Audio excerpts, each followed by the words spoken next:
Texnoplazm is a game of furious acrobatic gun-fu combat characterized by heavy beats, both musically and physically.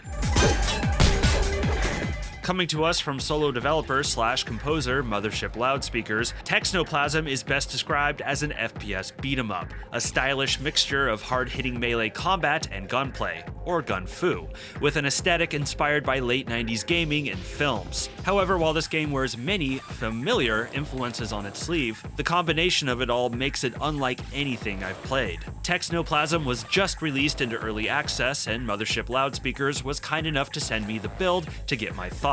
And in today's video, I'll be going over its qualities, as well as some aspects I'd like to see added or improved by the full 1.0 release. So let's crack those knuckles and wipe the smiles off some polygonal faces as we delve into the world of Texnoplazm.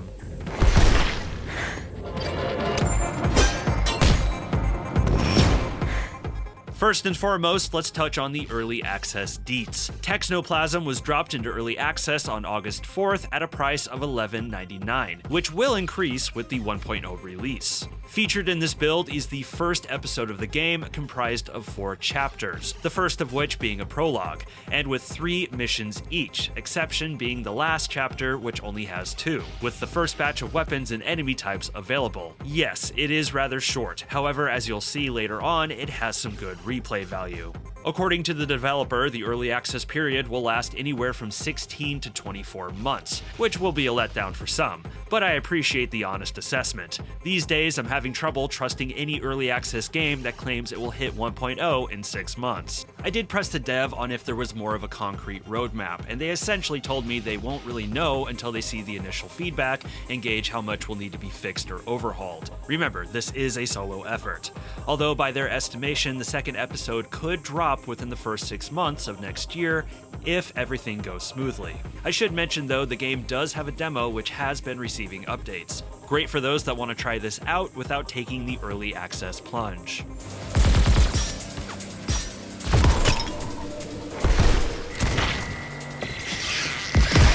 Taking place sometime in the gritty cyberpunk future, you play as the girl with no name, a companion robot, known as a doll, who one day becomes self-aware and escapes her gang member owners, fighting through their territory to claim her freedom, along the way uncovering the reasons behind her awakening. I should note that this game initially began as a spin-off title to last year's Ghostware Arena of the Dead, but besides a couple of winks and nods to it, the dev ultimately decided to drop the connection and make Texnoplazm its own thing. The gameplay revolves around a combat loop comprised of 3 distinct movesets. Punch, which is your hand-to-hand combat and acrobatics, melee, meaning melee weapons, pipes, knives, etc., and gun, all the things that go pew-pew, some pistols, a machine gun, and what is basically the Unreal Tournament flat cannon. Love it.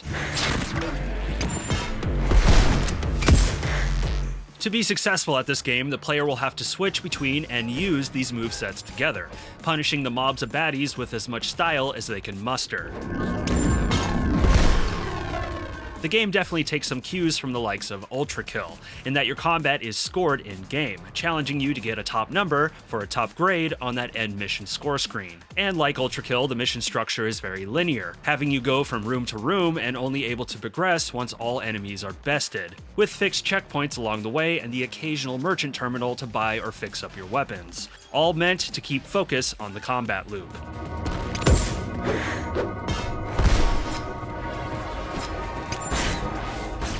However, where it differs is that where Ultra Kill leans more towards the likes of Devil May Cry, to me, Texnoplazm leans more towards classic 90s beat-em-ups, like Streets of Rage, River City Ransom, Turtles in Time, and The Simpsons. Simpsons rocked. Although that being said, there's still some strong whiffs of Devil May Cry and other stylish action titles in here too.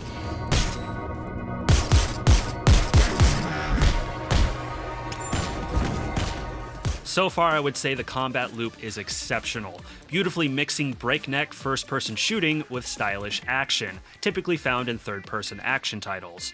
When I first booted up the game and was going through the tutorial mission, I came to a portion where it teaches you how to parry, and when I figured out the timing and tell of it and pulled it off, the game clicked into a slow-mo state of me blasting the enemy into the air and pulverizing him. And right then, the dopamine floodgates opened up all over my brain, and I literally said out loud, "Oh shit, this is gonna be fun."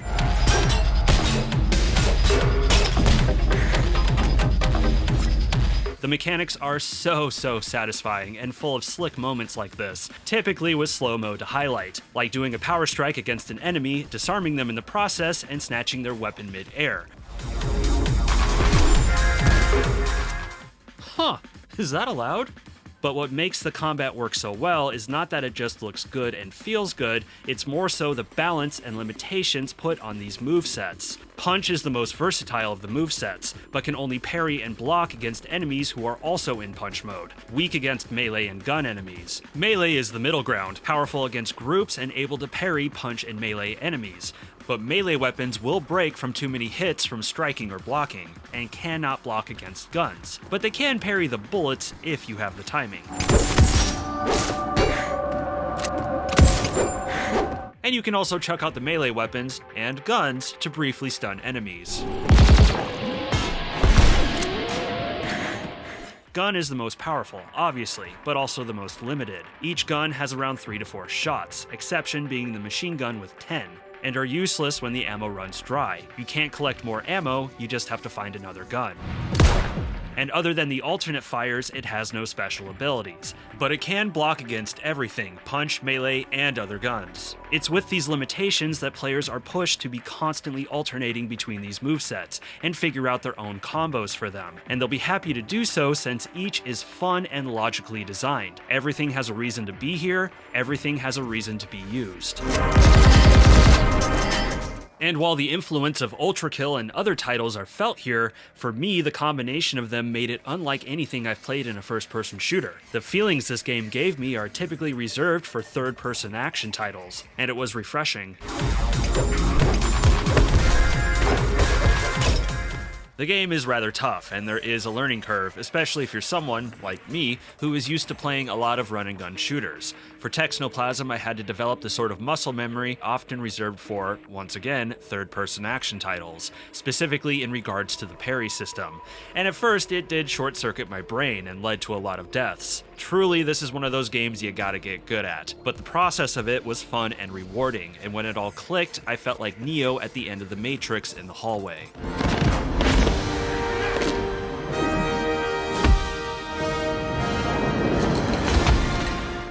And I will say, one of the strengths so far is the replayability.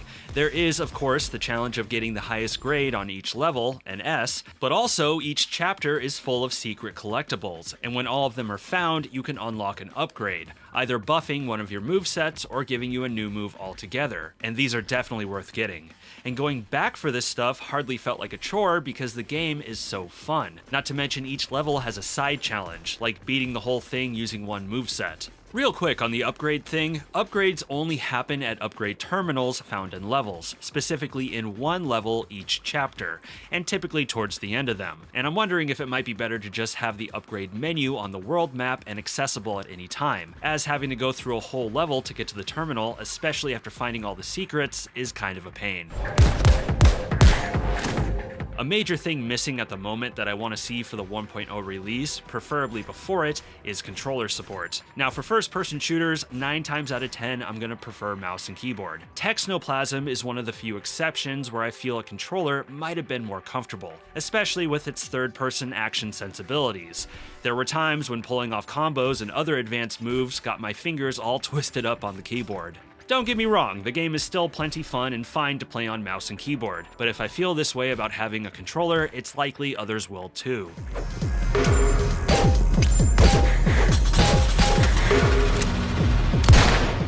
In terms of visual presentation, Texnoplazm wholly embraces a nostalgic aesthetic, striving to emulate the shooters of the late 90s and early 2000s. Ah, my prime formative gaming years. And the game pulls it off, convincingly, only given away by some modern-looking reflections and lighting. The look often reminded me of Unreal Engine 1 titles. The sheen of its surfaces and glare of its lighting brought me back to Unreal Tournament 99 and memories of Capture the Flag on Facing Worlds. But polygons and rendering are only one piece of the pie. Art direction will always trump in my eye, and in this regard, Texnoplazm is nailing it with a late 90s edgy cyberpunk aesthetic. Neo-goth, full of black leather and booming techno, nestled between the Blade Blood Rave and the Matrix lobby shootout, with some Dark City sprinkles.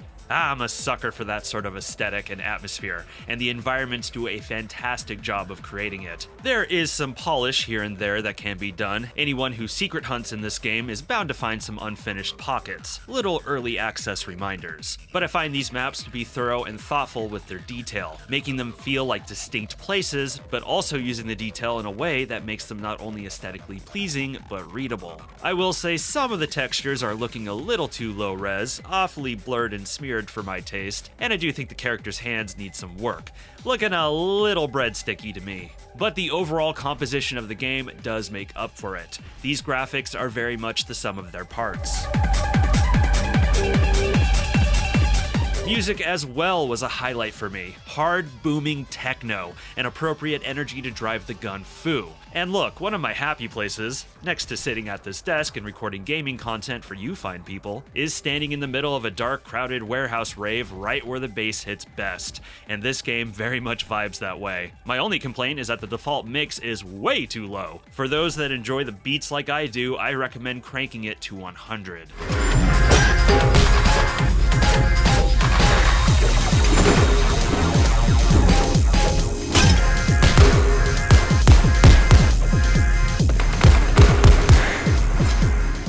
My complaints with the presentation, I think, are more related to the fact that this is early access and thus a work in progress. Like, I think the UI is underwhelming. The HUD in particular looks simple, blocky, and plain. Honestly, it looks temp. Which is fine for now, as this is early access, but I hope we get something a little more refined by 1.0. The cutscenes also need some work. Right now, they get the plot across clearly, but at the moment they feel like a rough draft. The artwork, while quite good if you ask me, is a little messy in parts. And while I don't mind the text on screen with narration, I feel like more could be done with it. Like have the text lines come in individually with some sort of dynamic animation. Perhaps have more imagery to go along with them to make these story moments feel like animated comics rather than dry text and imagery. I did encounter some bugs, primarily enemies getting stuck in geometry or failing to spawn, causing a soft lock that required a checkpoint restart. However, these were rare. Otherwise, the game was stable and performed perfectly, at least for me on my system.